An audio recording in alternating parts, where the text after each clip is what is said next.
অহা 9 ছেপ্টেম্বৰ তাৰিখে গুৱাহাটীৰ চচলত আমি 10 দহবীয়া কাৰ্যসূচীৰে আমি 2 ঘণ্টীয়া অৱস্থান ধৰ্মঘাট কাৰ্যসূচী ৰূপায়ণ কৰিম।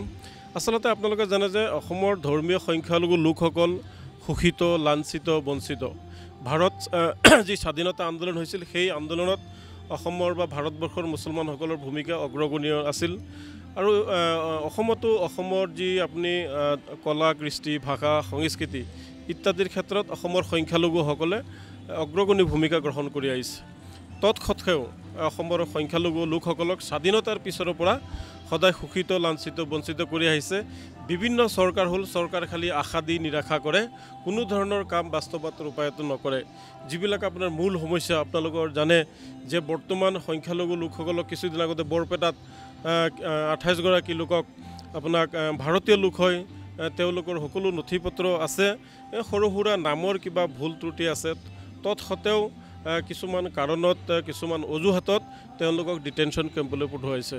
গতিকে আমি মুখ্যমন্ত্ৰী ডাঙৰীয়া আৰু ৰাজ্যপাল ডাঙৰীয়াক আমি অনুৰোধ জনাম যে ভাৰতবৰ্ষত জন্মগ্ৰহণ কৰা, বিশেষকৈ অসমত জন্মগ্ৰহণ কৰা লোকসকলক যাতে বিদেশীৰ নামত যন্ত্ৰণা নিদিয়ে, বিদেশীৰ নামত এটা কলংকিত অধ্যায় বা কলংকিত নাম তেওঁলোকক লগাই ডিটেনশ্যন কেম্পত সোমাই নিদিয়ে।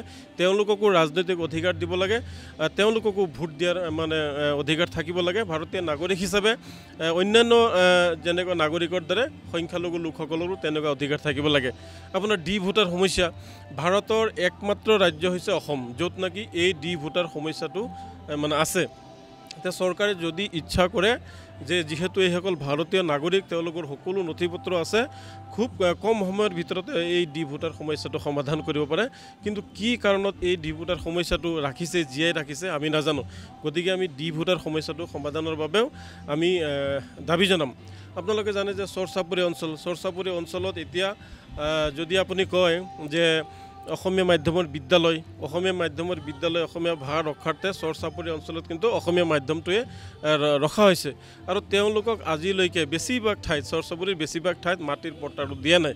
গতিকে আমি মুখ্যমন্ত্ৰী ডাঙৰীয়াক অনুৰোধ জনাম যে চৰ অঞ্চলৰ মাটিৰ ম্যাদী পট্টা দিব লাগে, নাৰী নিৰ্যাতন বন্ধ কৰিব লাগে, অসমত কুসংস্কাৰ বন্ধ কৰিব লাগে ইত্যাদি বিভিন্ন সমস্যাৰে মুঠতে অসমৰ ধৰ্মীয় সংখ্যালঘু লোকসকলৰ ন্যায়, নিৰাপত্তা আৰু অধিকাৰৰ স্বাৰ্থত যাতে সমগ্ৰ অসমতে সংখ্যালঘু লোকসকল ব্যৱসায় বাণিজ্য কৰিব পাৰে, বজাৰ হাটত যাব পাৰে।